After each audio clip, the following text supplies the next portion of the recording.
Nous sommes à un endroit qui s'appelle la galerie d'Apollon. Donc galerie d'Apollon, la galerie du soleil, la galerie du dieu soleil, qui est le dieu des muses. Il est évident que le roi va prendre cet emblème à partir de ce moment-là. Et puis les livres d'histoire qui nous rappellent le roi soleil ont raison, parce que c'est vraiment une image qui a fortement marqué le règne de Louis XIV. Et c'est vrai que c'est ici que ça commence. On a un peu le sentiment qu'à un moment, il a hésité.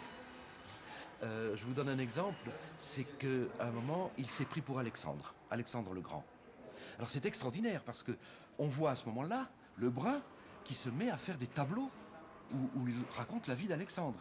À la même date exactement, voilà Racine qui écrit une tragédie, Alexandre. On traduit... bon, et les Alexandres naissent comme des petits poussins, si vous voulez. Simplement, l'idée, l'image, le conseiller en communication, si vous voulez, pour reprendre le terme un peu rude de nos jours, dit, bon, ça pourrait être Alexandre. Et puis finalement, non, c'est le soleil. Et c'est le soleil qui va rester.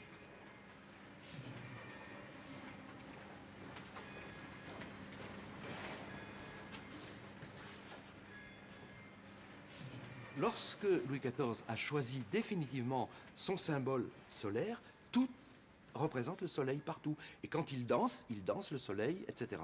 Et on fait des poèmes. Alors, je vous en lis un petit fragment qui est assez rigolo, qui nous dit « Cet astre, en parlant d'Apollon, bien sûr, à son auteur ne ressemble pas mal.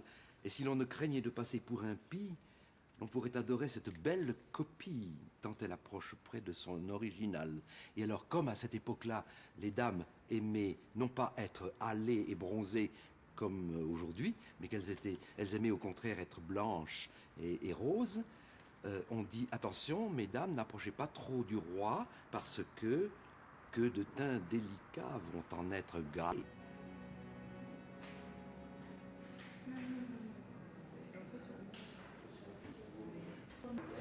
On a l'habitude de parler de Louis XIV à partir du décor de Versailles, de la Galerie des Glaces notamment, où le roi apparaît en personne. Et où Colbert, qui avait d'abord pensé à un décor sur le thème d'Hercule, même aussi sur le thème d'Apollon, comme ici, a changé d'avis, avec d'ailleurs d'autres personnes qui le conseillaient, et a décidé, ce qui était vraiment une sorte de révolution, de mettre en avant la personne même du roi, ses guerres, etc.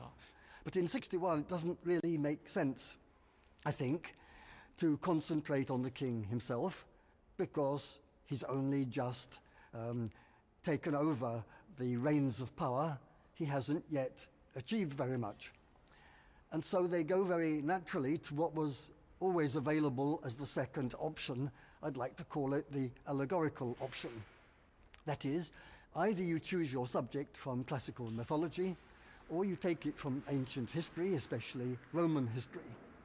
And the viewer is expected to know that you must read these images, can I say, between the lines, as if they were texts. So you look at Apollo and you think Louis.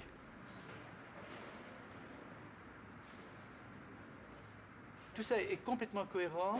Il s'agit de raconter l'histoire du roi, de parler de ses vertus. Il s'agit de montrer qu'il domine la nature, et c'est ce qui se passe à la galerie d'Apollon, d'où le grand cycle du jour, d'où la présence d'Apollon triomphant évidemment au centre de la galerie, c'est le soleil.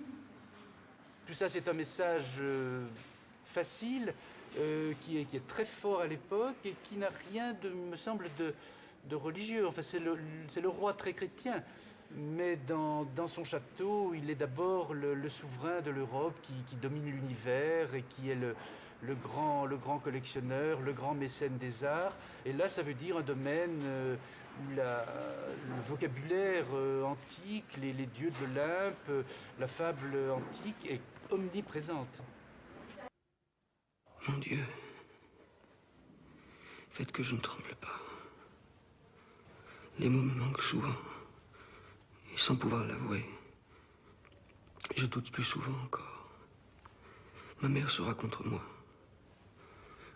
Il faudra résister à sa colère, à ses larmes. Il faudra parler ferme et clair, ne point souffrir de réponse.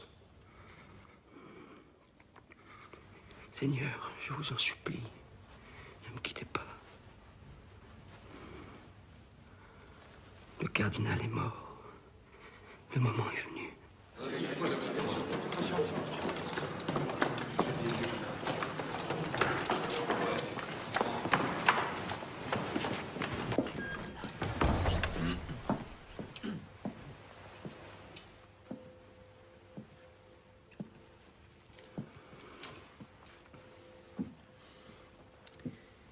Messieurs,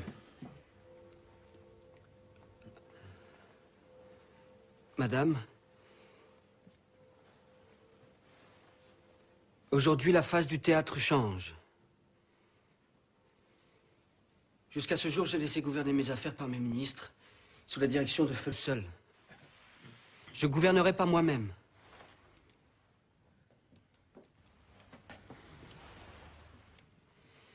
Vous m'aiderez de vos conseils quand je vous les demanderai.